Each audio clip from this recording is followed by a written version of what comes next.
Hey, what's going on? You know who it is, you know what it is. All right, you guys, peep game. All right, so Paramount Plus is going to make available for streaming a film about Milli Vanilli, basically the scandal surrounding Milli Vanilli. In case you guys don't know, a lot of y'all were not around, but if you are, I say, over the age of 43, you will remember the Milli Vanilli scandal. And to be honest with you, it was shocking at the time, but then at the same time, something wasn't right. Something wasn't right about them when you first saw them. Same thing with the CNC Music Factory, which I'm gonna do a video about that. I may do a video about that today. I may do back-to-back videos, but this was a hip hop scandal. Um, there was these guys. I think they were from Germany, and they were called Rob and Fab, and they went by the name of Milli Vanilli, but they were involved in one of the biggest scandals in music history, where basically they did not sing one lyric on their album Girl You Know It's True, which was released March 7th, 1989, and it went on to sell around 7 million copies. Now, when I first heard Milli Vanilli, I ain't gonna lie, they played the shit out of Girl You Know It's True on the radio, so you couldn't help but every once in a while sing that hook because they played the shit out of that song. So if you in the Bay Area, don't try to front, oh man, I didn't listen to Milli Vanilli. You had to listen to it if you listen to the radio. Now, I didn't buy the album. Hell no, I didn't buy the album. It'll be funny when I'd go to Berkeley to Leopold's Records with my brother, or Tower Records at the time. We'll see that album. We'd pass that shit right up. Me and my brother be like, nope. We don't think so. So, and it was just funny at the time when you really think, just looking at those two dudes and then looking at the song, and you would just be like, wait a minute. Something ain't right about this.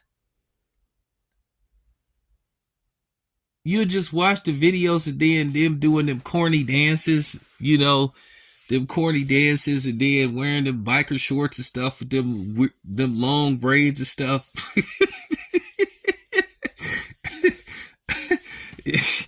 I mean, you would just be like, man, that was, while we had, the good points of hip hop, that was one of the bad points of hip hop. That was what you would call, but somebody bought their records because they sold 7 million units. They sold 7 million records. They went on to win a Grammy, but then the actual dudes, that basically did the recording, they felt slighted. They, saw how much money they made and seeing him getting all these accolades. They going on these world tours, making millions of dollars. And one of the dudes said, hey, it was me and another dude that really was doing all the rapping. I guess you could say that was what you call ghost rapping at the time. And they went public. And then when you would hear these dudes do interviews, you'd be like, wait a minute. Wait a minute, man. These dudes got accents. And the dudes that's rapping sound like they from the States. So, a lot of people started to pick up on this and was like, hey, what's up with this? So then, lo and behold, at first they denied it. Now, of course, the dude that put him out, that the mastermind behind this, was a white man, of course. And to me, I think Arista got off easy, because I think they was on Arista Records. Arista got off easy because, to be honest with you, this day and age, had they pulled some stuff like that, the fans could have sued that record company and bankrupt them. And for Arista Records not to know this was going on, that mean they were in on the scandal too, because if I'm not mistaken, these dudes were signed to Arista Records. Now, I don't remember who was running Arista Records at the time. I think it might have been Clyde Davis. Could somebody put that information who was in charge at Arista Records at the time in 1989? So everybody had to been in on it, because to sign a dude or act to a record label, you have to eventually meet with them. There was no, video calls and all that stuff back then. You would have to literally set up a meeting with these dudes. There wasn't, the stuff that you do now where you talk to people via FaceTime and all that stuff. That technology wasn't available back then, at least not to my knowledge. You didn't start seeing that type of technology till like the late 90s. This was like the late 80s, early 90s. So that type of technology wasn't available back then, So it was weird just seeing that. And then when it came out that they wasn't really singing, of course, these dudes tried to play victim. And that's what I think pissed a lot of people off and made it even worse. The Rob and Fab dude was trying to play victims, saying, hey, we wanted to sing, they would let us sing, but at the end of the day, you went through with a scam.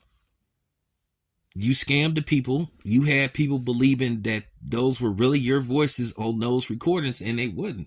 Now, to make a long story short, they had to give back their Grammy, and those dudes were ruined. Then they made an attempt to record an album or two using their actual voices, but it was just too little too late. The damage was already done. Nobody believed in them. Nobody wanted to deal with them. And then that was just pretty much it. Unfortunately, one of them ended up passing away. Now, the other one, if I'm not mistaken, is still around, because he's going to be featured in this documentary. I don't know how long they shot this documentary, but hold on, let me check. Yeah, he's still around. But yeah, that was one of the biggest scandals out there in music. And then you would think the music industry learned their lesson from Milli Vanilli. Then 1991, CNC Music Factory, Martha Walsh. But anyway, you guys, I'm gonna check it out and I'm gonna give a review of it, because I'm interested in this, because like I said, it brings back memories. Like, it's a trip when you think about this stuff 30 years later. But boy, when this first happened, this was everywhere. I'm talking about, this story was everywhere. This made mainstream news. I'm talking about this made mainstream news, like Nightline, all that stuff.